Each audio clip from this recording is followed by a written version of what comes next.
ഇന്ന് ഇലക്ഷൻ്റെ റിസൾട്ടാണ് അല്ലേ ഗൈസ്? അപ്പോൾ ഇന്നലെ വരെ ദിലീപിനെ വലിയ രീതിയിൽ ചർച്ചാ വിഷയമാക്കി മാധ്യമങ്ങൾ. ഇന്ന് ഇലക്ഷൻ, ഇന്നത്തെ ദിവസം കഴിഞ്ഞാൽ വീണ്ടും ദിലീപിലേക്ക് വരുമോ? രാഹുൽ ഈശ്വറിന് എന്ത് സംഭവിച്ചു? വേടം പിന്നെ ഇപ്പോൾ മുങ്ങിപ്പോയി അല്ലേ? അതിജീവിതക്കൊപ്പം എന്ന് ആളുകൾ ഇങ്ങനെ പറയുന്നുണ്ട് കേസ്. അതിജീവിതക്കൊപ്പം എന്നുള്ളതുകൊണ്ട് ഇവർ ഉദ്ദേശിക്കുന്നത് ദിലീപിനെ തൂക്കിക്കൊല്ലണമെന്നും കൂടിയാണ് തോന്നുന്നു കേസ്. അതുമല്ല, അതിജീവിതക്കൊപ്പം എന്ന് ഇവർ പറയുന്ന സമയത്ത് നമ്മൾ അതിജീവിതക്കൊപ്പം തന്നെയാണ് കേട്ടോ, അതിലൊന്നും ഒരു സംശയമില്ല. പക്ഷേ അതിന് വേറൊരാളെ തൂക്കിക്കൊല്ലണം, അയാൾക്ക് ശിക്ഷ വാങ്ങിക്കൊടുക്കണം, ആളെ പ്രതിയാക്കണം എന്ന് പറയുന്നതിൻ്റെ സംഭവം മനസ്സിലാവില്ല. തെളിവില്ലെങ്കിൽ കോടതി പിന്നെ അയാളെങ്ങനെയാണ് പ്രതിയാക്കുന്നത്, ശിക്ഷിക്കുന്നത്, അങ്ങനെ കാര്യമുണ്ടല്ലോ. എന്തായാലും ഇന്നലെ മറ്റേ 6 വരെയുള്ള പ്രതികൾക്ക് 20 വർഷം കഠിന തടവ് സംഗതി കിട്ടി. അപ്പോൾ സംഭവം എന്താണെന്ന് വെച്ചാൽ അതെന്തോ കൊടുക്കാവുന്നതിൽ വെച്ച് ഏറ്റവും ചെറിയ ശിക്ഷയാണ് കൊടുത്തത്, അത് പോരാന്നൊക്കെ പറഞ്ഞിട്ട് ആളുകളുണ്ട്. അപ്പോൾ എന്തായാലും അങ്ങനെ പോരാൻ തോന്നുകയാണെങ്കിൽ തീർച്ചയായിട്ടും അപ്പീൽ കൊടുക്കുക, അതാണ് സംഗതി. വീണ്ടും പറയണു, ഞാൻ അതിജീവിതയ്ക്കൊപ്പം തന്നെയാണ്. പക്ഷേ ഈ ആളുകളുടെ ഒരു ഫേക്ക് ആയിട്ടുള്ള ഒരു സംഭവം, ഡബിൾ ഡാഡി സിൻഡ്രോം നമ്മൾ കാണുന്ന വേറൊരു സംഗതി കൂടി ഉണ്ട് ഗൈസ്. അതായത് അതിജീവിതയ്ക്കൊപ്പം എന്ന് പറയുന്ന ആളുകൾ ഇപ്പുറത്ത് എന്താ കാണിക്കണത്? വേടനൊപ്പമാണ്. അതെന്താ? വേടൻ മൂലം ഒരു അതിജീവിത ഇവിടെ ഉണ്ടായപ്പോൾ അതിജീവിതയ്ക്കൊപ്പം കൂടെ നിൽക്കാൻ ഇവർക്ക് പറ്റൂലേ? പക്ക പൊളിറ്റിക്സ്, എന്തപ്പോൾ അറിയിൽ പറയാം. പിന്നെ രാഹുൽ മാങ്കൂട്ടത്തിനെ സപ്പോർട്ട് ചെയ്യുന്ന ആൾ, രാഹുൽ മാങ്കൂട്ടത്തും വഴി ഉണ്ടായിട്ടുള്ള ഒരു അതിജീവിത എന്നുള്ള പേരിൽ അങ്ങനെയും വേണമെങ്കിൽ പറയാമല്ലോ. അപ്പോൾ ആ അതിജീവിതയ്ക്കൊപ്പമല്ലേ ഇവർ? സംഭവം എന്താ വെച്ചിട്ടുണ്ടെങ്കിൽ ഇവർ വേടൻ, രാഹുൽ മാങ്കൂട്ടത്തിൽ, അതേപോലെ തന്നെ ദിലീപ്, ഈ 3 ആണുങ്ങളും പിന്നെ അതിജീവിതകൾ എന്ന് പറയുന്ന ആളുകളുണ്ടല്ലോ. ദിലീപിൻ്റെ പേര് എങ്ങനെ അവിടെ വന്നു എന്നുള്ള ഇപ്പോഴും അറിയില്ല, അത് വേറെ കാര്യം. അപ്പോൾ എന്തായാലും ഈ 3 ആണുങ്ങളെ ചുറ്റിപ്പറ്റിയിട്ടാണ് ഇപ്പോൾ ഈ അതിജീവിതം എന്നുള്ളൊരു അതുമായി ബന്ധപ്പെട്ടുള്ള ചർച്ചകളൂടെ വരുന്നത്. അപ്പോൾ ഒരു അതിജീവിതം മാത്രം സപ്പോർട്ട് ചെയ്യുമ്പോൾ ഇപ്പുറത്തുള്ള അതിജീവിതമാരെയും കൂടി ഇവർ കാണാത്തത് എന്തുകൊണ്ടാണെന്ന് മനസ്സിലാവാത്തത്.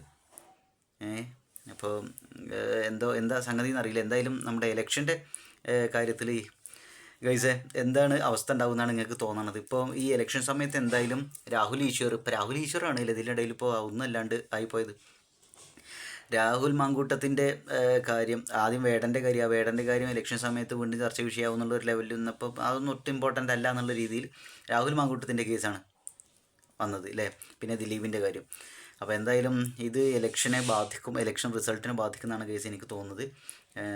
ഇപ്രാവശ്യം BJP എടുക്കുമോ, എന്താ അവസ്ഥ എന്നറിയില്ല. BJP എടുക്കുക പറഞ്ഞാൽ അങ്ങനെയല്ല, BJPക്ക് കൂടുതൽ സീറ്റുകൾ കിട്ടാനുള്ള സാധ്യത ഉണ്ട് എന്ന് തോന്നുന്നു കേസ്. അങ്ങനെ ആവണമെന്നില്ല കേട്ടോ. ഇപ്പോൾ ഞാൻ ഒരു പാർട്ടിയുമായി ബന്ധപ്പെട്ട് അങ്ങനെ സംസാരിക്കുന്നതല്ല. ഇപ്പോൾ ഇടതായിക്കോട്ടെ വലതായിക്കോട്ടെ BJP ആയിക്കോട്ടെ, ഇവിടുത്തെ ഒരു അവസ്ഥ എന്താണെന്ന് വെച്ചിട്ടുണ്ടെങ്കിൽ മൊത്തത്തിൽ LDF കോൺഗ്രസ്സോ BJP ആയിക്കോട്ടെ, സംഭവം എന്താണെന്ന് വെച്ചിട്ടുണ്ടെങ്കിൽ ഈ ഇലക്ഷൻ സമയത്ത് പൊന്തി വരുന്ന വേറെ കുറേ കാര്യങ്ങളുണ്ട്, അല്ലെങ്കിൽ കൂടുതൽ തീവ്രമാവുന്നത്, ഇലക്ഷൻ സമയത്ത് കൂടുതൽ തീവ്രമാവുന്ന കുറേ കാര്യങ്ങളുണ്ടാവില്ല. ഇതൊക്കെ ആളുകളുടെ കണ്ണിൽ പൊടിയിടാൻ വേണ്ടിയിട്ടും അല്ലെങ്കിൽ കൂടുതൽ വോട്ടുകൾ കിട്ടാൻ വേണ്ടിയിട്ടും ഉള്ള ബലിയാടുകളാണ് പലപ്പോഴും. അപ്പോൾ എന്തായാലും ഇത്തവണത്തെ ഇലക്ഷന് രാഹുൽ മാങ്കൂട്ടത്തിനെ കാര്യമായി കരുവാക്കിയിട്ടുണ്ട് സംഭവം. അതേപോലെ തന്നെ ദിലീപിൻ്റെ കാര്യം, ദിലീപിൻ്റെ പേരും വെച്ചിട്ട് മൊത്തം കളിച്ചിട്ടുള്ളൊരു സംഭവമുണ്ട്. അപ്പോൾ പലരും പറയുന്നുണ്ട് മാധ്യമങ്ങൾക്ക് ഒരുപാട് കാശ് കൊടുത്തിട്ടാണ് ഇവർ ദിലീപിൻ്റെ പേര് ഇതിൽ വരണം എന്നുള്ളൊരു സംഗതി ഇവിടെ ആക്കുന്നതെന്നൊക്കെ. ഇപ്പോൾ മഞ്ജു വാര്യർക്കെതിരെയും പൃഥ്വിരാജിനെതിരെയൊക്കെ ആളുകൾ ഇങ്ങനെ സംസാരിക്കുന്നുണ്ട്. എൻ്റെ ഇപ്പോഴും സംശയം ഇതാണ് കേസ്, അതിജീവിതയുടെ പേര് വെളിപ്പെടുത്താൻ പാടില്ല, ഫോട്ടോ ഇടാൻ പാടില്ല. പക്ഷേ ഫേസ്ബുക്കിലും യൂട്യൂബ് ചാനലിലും ഒക്കെ പലരും അവരുടെ പേരും ഫോട്ടോ ഒക്കെ ഐഡൻറ്റിറ്റി വെളിപ്പെടുത്തിയിട്ടാണല്ലോ ഇങ്ങനെയൊക്കെ ചെയ്യുന്നത്. അപ്പോൾ നിങ്ങളൊരു കാര്യം ആലോചിച്ച് നോക്കി, ഇവിടെ രാഹുൽ ഈശ്വറിനെ എന്തിനാണ് അറസ്റ്റ് ചെയ്തത്? അതിജീവിതയുടെ ഐഡൻറ്റിറ്റി വെളിപ്പെടുത്തിയെന്ന് പറഞ്ഞിട്ടല്ലേ. പക്ഷേ മൂപ്പര് വെളിപ്പെടുത്തിയിട്ടില്ല എന്നാണ് മൂപ്പര് പറയുന്നത്. ആ മൂപ്പരെ വീഡിയോസൊക്കെ കണ്ടുള്ള ആളുകളും പറയുന്നത് അങ്ങനെയാണ്. രാഹുൽ ഈശ്വറിനെ അറസ്റ്റ് ചെയ്യാമെങ്കിൽ ഈ പറയുന്ന അതിജീവിതയുടെ പേര് ഐഡൻറ്റിറ്റി വെളിപ്പെടുത്തി ഇവരൊക്കെ കൊണ്ടുപോകേണ്ടതല്ലേ, തൂക്കിക്കൊണ്ട് പോകേണ്ടതല്ലേ? അത് എന്തുകൊണ്ട് പോകുന്നില്ല, അതാണ് മനസ്സിലാവാത്തത്. അപ്പോൾ ഇതൊക്കെയാണ് ഒക്കെ ഓരോരുത്തർക്കും പല രീതിയിലാണ് ഇവിടെ ഒരു കാര്യങ്ങളൊക്കെ വർക്ക് ചെയ്യുന്നത് എന്ന് തോന്നുന്നു കേസ്. ഇപ്പോൾ TG മോഹൻദാസ് ആയിട്ടുള്ള 2 ഇൻ്റർവ്യൂകൾ ഇവിടെ കാണാനിടയായി കേസ് യൂട്യൂബിൽ. അപ്പോൾ ഞാനത് കണ്ടുകൊണ്ടിരിക്കുമ്പോൾ മൂപ്പര് ഭയങ്കര ലോജിക്കലായിട്ടുള്ള കുറേ കാര്യങ്ങൾ ഇങ്ങനെ പറഞ്ഞുകൊണ്ടിരിക്കുന്നുണ്ട്. എന്തുകൊണ്ടായിരിക്കും ഇതിങ്ങനെ സംഭവിച്ചിട്ടുണ്ടാവുക, പൾസർ സുനീനെ എന്തുകൊണ്ട് മറ്റേ നുണ പരിശോധനയ്ക്ക് ഹാജരാക്കുന്നില്ല എന്നുള്ള ഒരു സംഗതി ഉണ്ടല്ലോ. അപ്പോൾ ഇവിടെ പക്ഷേ പലരും പോസ്റ്റ് എന്താ വെച്ചാൽ ദിലീപ് നുണ പരിശോധനയ്ക്ക് തയ്യാറാവില്ല എന്ന് പറഞ്ഞു, പേടിച്ചിട്ടാണെന്ന്. ഇവരെന്താ ഉദ്ദേശിക്കണത്? പേടിച്ചിട്ടാണെന്ന്. അപ്പോൾ ഇവർ തീരുമാനിച്ച ആൾ തന്നെയാണ് പ്രതി, ഇന്ന ആൾ പ്രതി അല്ല എന്നുള്ളത് തെളിയിക്കേണ്ടത് ഉത്തരവാദിത്തം മൂപ്പരേക്കാണ്. അപ്പോൾ ഇതാണ് ഇതിൻ്റെ ഒരു കാര്യം. ഒരാൾ ഇപ്പോൾ പീഡിപ്പിച്ചു അല്ലെങ്കിൽ കട്ടു എന്നൊക്കെ പറഞ്ഞിട്ട് ഒരാളുടെ മേലിൽ അങ്ങോട്ട് ചാർത്തി കൊടുക്കുക, എന്നിട്ട് അയാൾ ചെയ്തിട്ടില്ല എന്ന് തെളിയിക്കേണ്ട അയാളുടെ ഉത്തരവാദിത്വം അല്ലേ? നമ്പിനാരായണൻ്റെ കാര്യമൊന്നും ഇവിടെ ആരും മറന്നിട്ടുണ്ടാവില്ല എന്ന് വിചാരിക്കുന്ന കേസ്. അപ്പോൾ തലയ്ക്കകത്ത് താമസമുള്ള ആളുകളൊന്നും ഇവിടെ കേരളത്തിൽ മലയാളികൾക്കിടയിൽ കാര്യമായിട്ടില്ലേ എന്നാണ് ഇവിടെ സംശയം. എന്തിനാണ് 100% സാക്ഷരത എന്നൊക്കെ പറഞ്ഞിട്ട് ഇവിടെ ഈ ഒരു സംഭവം ഒന്നും എപ്പോഴും മനസ്സിലാവുന്നില്ല.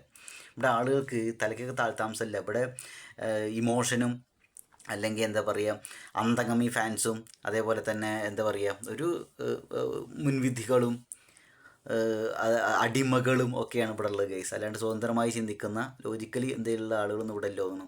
അപ്പോൾ ഇത് പലപ്പോഴും പറയുന്നുണ്ട് സെൻട്രൽ ഗവൺമെൻറ്റിൻ്റെ എക്സാമുകളിൽ, അതായത് ഇപ്പോൾ മാത്സ് ഇതൊക്കെ കൂടുതൽ ലോജിക്കൽ റീസണിങ് ഇതൊക്കെ കൂടുതൽ കാര്യമായിട്ട് ആവശ്യമുള്ള ലോജിക്കൽ തിങ്കിങ് ആവശ്യമുള്ള സെൻട്രൽ ഗവൺമെൻറ് എക്സാം എന്നല്ല കേട്ടോ ഞാൻ പറയുന്നത്. പൊതുവെ അങ്ങനെ സിവിൽ സർവീസ് പോലുള്ളതിൽ പൊതുവെ നോർത്തിലുള്ള ആളുകൾ കൂടുതലും ഇതിൽ കയറി പോകുന്നത് അല്ലെങ്കിൽ കേരളത്തിലുള്ള മലയാളികളുടെ എണ്ണം കുറഞ്ഞു വരുന്നതിനുള്ള കാരണങ്ങളിൽ ഇതായിരുന്നു. എന്താ പറയുക, ആളുകൾക്ക് ഇപ്പോഴും പൊട്ടക്കിണറ്റിലെ തവളകളാണെന്നുള്ള രീതിയിലുള്ള ഒരു സംഗതിയൊക്കെ എന്തൊരു 10 കൊല്ലം മുമ്പ് എവിടെ ഞാൻ ആരോ ഒരു ഇൻ്റർവ്യൂ കണ്ടതായിട്ട് ഓർക്കുന്ന കേസ്. അത് ശരിയാണോ എന്ന് എനിക്കറിയില്ല കേട്ടോ. ഞാൻ അങ്ങനെ ഒരു ഇൻ്റർവ്യൂ കണ്ടിരുന്നു എന്ന് പറയാം. അത് ചിലപ്പോൾ മുൻവിധികൾ കൊണ്ട് പറഞ്ഞായിരിക്കാം.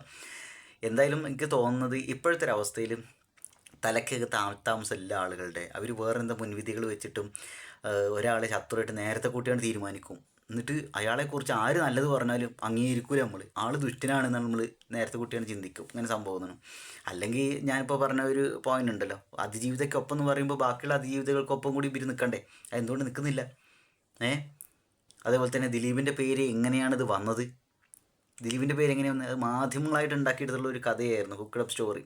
പിന്നെ അത് അവരാണ് സമർത്ഥിക്കാൻ ശ്രമിച്ചു. തെളിവില്ലാമായിട്ട് ദിലീപിനെ വെറുതെ വിട്ടപ്പോഴും അപ്പോഴും ഇവർ ദിലീപ് കുറ്റക്കാരൻ തന്നെ പറഞ്ഞിട്ട് വായിച്ചുകൊണ്ടിരിക്കണം. അപ്പം ഇനി അപ്പീൽ കൊടുക്കട്ടെ. ഇനി അപ്പോൾ അപ്പീൽ കൊടുത്തിട്ട് മേൽക്കോടതിക്ക് പോയതിന് ശേഷം തെളിവുകൾ കിട്ടിയിട്ടോ അങ്ങനെ എന്തെങ്കിലും കാര്യങ്ങളൊക്കെ ആയിട്ട് മൂപ്പര് പറഞ്ഞ പോലെ എന്താ നമ്മൾ പറയുക ഗൈസ്, ഞാൻ ഇപ്പോൾ എന്തോ പറഞ്ഞു ഗൈസ്, മൂപ്പരുടെ ഒരു മെസ്സേജ് വന്നത് നോക്കിയപ്പോഴേക്കും നമ്മുടെ ഒരു ഇത് പോയി, ഫ്ലോ പോയി. അപ്പോൾ ഞാനിവിടെ പറഞ്ഞു തരുന്നത് മൂപ്പര് കുറ്റവാളിയാണ് എന്നുള്ള രീതിയിൽ, പ്രതിയാണെന്നുള്ള രീതിയിൽ ആയിട്ടുണ്ടെങ്കിൽ അപ്പോഴും നമ്മൾ എന്താ പറയുക തെളിവുകളുടെ ഒരു ബേസിലാണല്ലോ കോടതി മൂപ്പര് തെറ്റുകാരനാണെന്ന് പറയുന്നുണ്ടാവും ദിലീപ്. അപ്പോൾ തീർച്ചയായിട്ടും നമ്മൾ ആ കോടതി വിധിയെ അംഗീകരിക്കണം, കോടതി വിധിയെ മാനിക്കണം, നിയമ സംവിധാനത്തെ നമ്മൾ മാനിക്കണം. അതല്ല അതിൻ്റെ കാര്യം. ഇതൊന്നും ചെയ്യാണ്ട് ചുമ്മാ നമ്മളിങ്ങോട്ട് മുൻവിധികളോട് പറയണം ആൾ ഇങ്ങനെയാണ് ദുഷ്ടനാണ് അങ്ങനെയാണ്. എന്താണ് ഇപ്പോൾ ഇതിന് ചെയ്യുക ഗൈസ്? അത്രയുള്ള ഗൈസ്. ആദ്യമായിട്ടാണെങ്കിൽ ചാനൽ സബ്സ്ക്രൈബ് ചെയ്യുക ഗൈസ്.